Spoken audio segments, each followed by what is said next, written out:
Hello दोस्तों, स्वागत है आपका हमारे चैनल यूपी एग्ज़ाम क्रिजर में।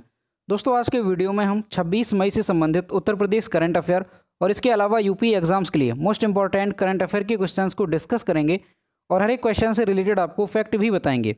और वीडियो के अंत में हम आपसे एक क्वेश्चन भी पूछेंगे जिसका जवाब आपको कमेंट बॉक्स में देना है। और अगर आपको इसकी PDF डाउनलोड करनी है तो आप हमारे टेलीग्राम ग्रुप से इसकी PDF डाउनलोड कर सकते हैं। टेलीग्राम ग्रुप की लिंक आपको वीडियो के डिस्क्रिप्शन में मिल जाएगी। और दोस्तों, ये जो Uttar Pradesh daily current affair का वीडियो है ये यूपी के सभी कॉम्पिटिटिव एग्जाम्स के लिए मोस्ट इंपॉर्टेंट है, जैसे यूपी PSC, उत्तर प्रदेश शिक्षक भर्ती, यूपी SI, वीडियो, लेखपाल और यूपी PET का एग्ज़ाम जो शुरू किया गया है तो उसके लिए भी ये मोस्ट इंपॉर्टेंट है। तो अगर आप उत्तर प्रदेश के किसी भी एग्ज़ाम्स की तैयारी कर रहे हैं तो Uttar Pradesh daily current affair का वीडियो रेगुलर जरूर देखें। तो चलिए शुरू करते हैं। पहला क्वेश्चन है, बाल विवाह रोकने के लिए श्रावस्ती जिले में कौन सा सॉफ्टवेयर विकसित किया? ऑप्शन नंबर ए है परिपक्व, बी है धरा, सी है विवाह और डी है इनमें से कोई नहीं। इसका जो करेक्ट आंसर है वो है ऑप्शन नंबर ए परिपक्व। विश्व भर में नाइजीरिया के बाद सबसे अधिक बाल विवाह श्रावस्ती जिले में होते हैं। इसे रोकने के लिए तमाम प्रयास हुए लेकिन कारगर नहीं साबित हो सके। इस अभिशाप से मुक्ति के लिए जिला प्रशासन की ओर से तकनीक का सहारा लेकर नए सिरे से पहल की गई है। लखनऊ के इंजीनियर की मदद से परिपक्व नाम से सॉफ्टवेयर विकसित किया गया। इस पर कोई भी व्यक्ति अपने मोबाइल फ़ोन से घर बैठे शिकायत दर्ज कर सकेगा। इसे संज्ञान में लेकर बाल विवाह रुकवा दिया जाएगा। तो दोस्तों, आपको ध्यान रखना है, एक क्वेश्चन मोस्ट इंपॉर्टेंट है कि जो विश्व भर में श्रावस्ती जिला है यहाँ पर सबसे अधिक बाल विवाह के जो मामले हैं वो यहाँ पर पाए जाते हैं। तो इसी को लेकर जो श्रावस्ती जिले के प्रशासन है तो उसने अब एक नई पहल शुरू की है और उसके तहत एक सॉफ्टवेयर जो है उसे विकसित किया गया। तो आपको सॉफ्टवेयर का नाम अच्छे से ध्यान रखना है, परिपक्व सॉफ्टवेयर का नाम है। और इस सॉफ्टवेयर पर क्या होगा कि अगर कहीं भी बाल विवाह जैसी घटना होती है, बाल विवाह अगर कहीं पर कराया जाता है तो कोई भी व्यक्ति घर बैठे अपने मोबाइल फ़ोन से इस सॉफ्टवेयर पर जाकर उसकी शिकायत दर्ज कर सकेगा और इसी संज्ञान में लेकर के बाल विवाह जो है वो रुकवा दिया जाएगा। ठीक है, तो आपको ध्यान रखना कि परिपक्व जो सॉफ्टवेयर है ये बाल विवाह रोकने के उद्देश्य से बनाया गया है। अगला क्वेश्चन है, गीता प्रेस गोरखपुर प्रकाशन किया गया। प्रथम संस्करण में कितनी पुस्तकें प्रकाशित की गईं? ऑप्शन नंबर ए है 1000, बी है 2000, सी है 3000 और डी है 4000। इसका जो करेक्ट आंसर है वो है option number C 3000। Gita Press Gorakhpur से पहली बार सचित्र गीता प्रकाशन किया गया। उसकी डिस्पैचिंग मंगलवार से शुरू की गई। प्रथम संस्करण में 3000 पुस्तकें प्रकाशित की गईं।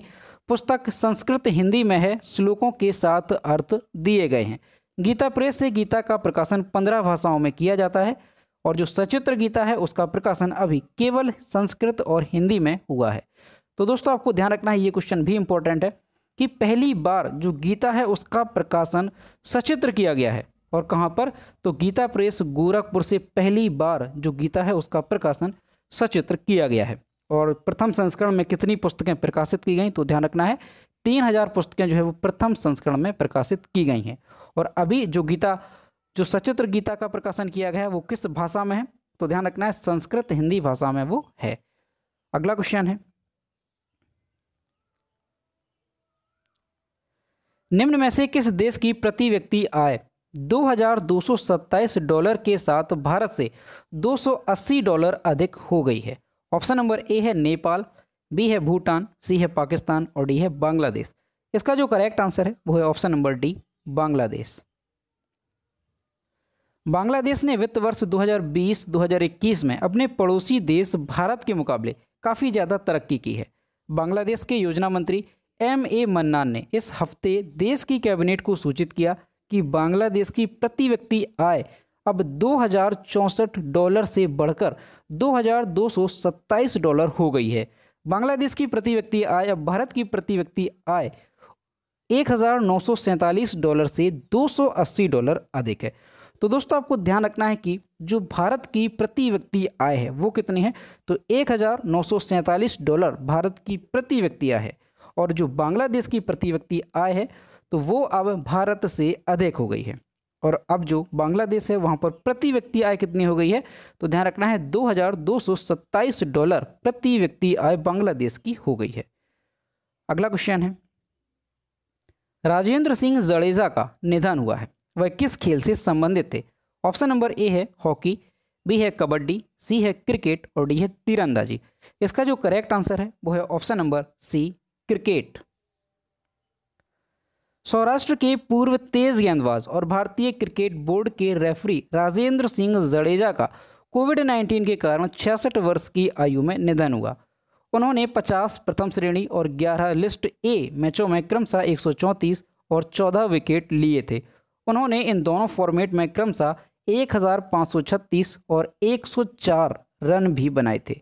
जडेजा 53 प्रथम श्रेणी, 18 लिस्ट ए और 34 T20 मैचों में BCCI के आधिकारिक रेफरी भी रहे हैं। तो आपको ध्यान रखना है कि जो पूर्व तेज गेंदबाज थे, भारतीय क्रिकेट बोर्ड के रेफरी भी थे ये राजेंद्र सिंह जडेजा, तो इनका कोविड-19 की वजह से निधन हो गया है। और यहाँ पर आप इमेज में देख सकते हैं, ये थे राजेंद्र सिंह जडेजा जिनका हाल ही में निधन हो गया है। अगला क्वेश्चन है, हाल ही में भारत और किस देश ने कृषि में सहयोग के लिए 3 वर्ष के कार्यक्रम संबंधी समझौते पर हस्ताक्षर किए हैं? ऑप्शन नंबर ए है इजराइल, बी है चीन, सी है इराक और डी है नेपाल। इसका जो करेक्ट आंसर है वो है option number A, Israel. Bharat और इजराइल ने कृषि में सहयोग के लिए 3 वर्ष के कार्यक्रम संबंधी समझौते पर हस्ताक्षर किए हैं।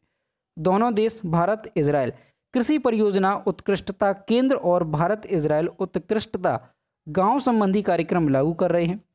इस समझौते ने दोनों देशों के बीच लगातार बढ़ती द्विपक्षीय साझेदारी की पुष्टि करते हुए द्विपक्षीय संबंधों में कृषि और जल क्षेत्रों की प्रमुखता को मान्यता दी है। तो दोस्तों आपको ध्यान रखना है कि कृषि संबंधी जो सहयोग है उसके लिए भारत और इजराइल ने समझौते पर हस्ताक्षर किए हैं। तो ये जो कार्यक्रम है वो कितने वर्ष के लिए समझौता किया गया है, तो ध्यान रखना है 3 वर्ष के लिए ये समझौता किया गया है।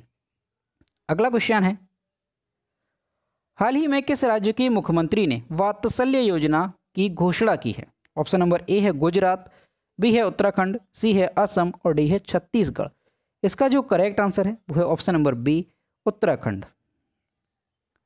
हाल ही में उत्तराखंड के मुख्यमंत्री तीरथ सिंह रावत ने वात्सल्य योजना की घोषणा की है।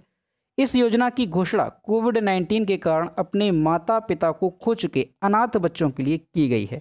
इस योजना के तहत उत्तराखंड सरकार 21 वर्ष की आयु तक इन बच्चों के भरण पोषण, शिक्षा एवं रोजगार हेतु प्रशिक्षण की व्यवस्था करेगी। तो दोस्तों आपको ध्यान रखना है कि जो वात्सल्य योजना है ये किस राज्य सरकार ने शुरू की है, तो उत्तराखंड में इस योजना को शुरू किया गया है। अगला क्वेश्चन है, अंतर्राष्ट्रीय हॉकी महासंघ FIH के अध्यक्ष निम्न में से किसे नियुक्त किया गया? ऑप्शन नंबर ए है मार्क कोड्रोन, बी है अनिल कुमार सचदेवा, सी है नरेंद्र बत्रा और डी है कमल त्यागी। इसका जो करेक्ट आंसर है वो है option number C, Narendra Batra. Bharat के नरेंद्र बत्रा को अंतर्राष्ट्रीय हॉकी महासंघ FIH के अध्यक्ष पद पर दोबारा चुना गया है। हॉकी की वैश्विक संस्था FIH की 47वें कांग्रेस के दौरान बत्रा को लगातार दूसरे कार्यकाल के लिए चुना गया है। भारतीय ओलंपिक संघ IOA के अध्यक्ष और अंतर्राष्ट्रीय ओलंपिक समिति IOC के सदस्य बत्रा ने अपने प्रतिद्वंदी बेल्जियम हॉकी महासंघ के प्रमुख मार्क कोड्रोन को कड़े मुकाबले में 2 वोट से हराया है। तो दोस्तों आपको ध्यान रखना है कि अंतर्राष्ट्रीय हॉकी महासंघ के अध्यक्ष पद पर किसे नियुक्त किया गया, तो नरेंद्र बत्रा को अंतर्राष्ट्रीय हॉकी महासंघ के अध्यक्ष पद पर नियुक्त किया गया है। अगला क्वेश्चन है, परमाणु ऊर्जा आयोग के किस पूर्व अध्यक्ष का 23 मई 2021 को दिल का दौरा पड़ने से निधन हो गया? ऑप्शन नंबर ए है KN व्यास, बी है अनिल कुमार, सी है श्री कुमार बनर्जी और डी है इनमें से कोई नहीं। इसका जो करेक्ट आंसर है वो है option number C, Shri Kumar Banerjee. परमाणु ऊर्जा आयोग के पूर्व अध्यक्ष श्री कुमार बनर्जी का 23 मई 2021 को दिल का दौरा पड़ने से निधन हो गया। वे साल 2012 में परमाणु ऊर्जा आयोग के अध्यक्ष और परमाणु ऊर्जा विभाग के सचिव पद से सेवानिवृत्त हुए थे। श्री कुमार बनर्जी का काम भौतिक धातु विज्ञान और धातु विज्ञान पर आधारित था। उन्हें कई पुरस्कारों से नवाजा गया। उन्होंने अपने करियर में कई पुरस्कार प्राप्त किए। इनमें से साल 2005 में पद्मश्री और साल 1989 में शांति स्वरूप भटनागर पुरस्कार शामिल है। तो दोस्तों आपको ध्यान रखना है कि अभी हाल ही में जो परमाणु ऊर्जा आयोग के पूर्व अध्यक्ष थे श्री कुमार बनर्जी, तो इनका निधन हो गया है। और इनसे संबंधित आपको ये ध्यान रखना है कि इन्हें किस वर्ष पद्मश्री से सम्मानित किया गया था। तो 2005 में इन्हें पद्मश्री से सम्मानित किया गया था और 1989 में इन्हें शांति स्वरूप भटनागर पुरस्कार दिया गया था। अगला क्वेश्चन है, एशियन क्रिकेट काउंसिल ACC ने साल 2021 एशिया कप को स्थगित करते हुए कब कराने की घोषणा की है? ऑप्शन नंबर ए है 2022, बी है 2023, सी है 2024 और डी है 2025। इसका जो करेक्ट आंसर है वो है option number B 2023। Asia cup 2021 के आयोजन को 2 साल के लिए स्थगित कर दिया गया है। इसकी जानकारी एशियन क्रिकेट काउंसिल ACC ने दी है। ACC के मुताबिक एशिया कप 2021 का आयोजन 2023 में होगा।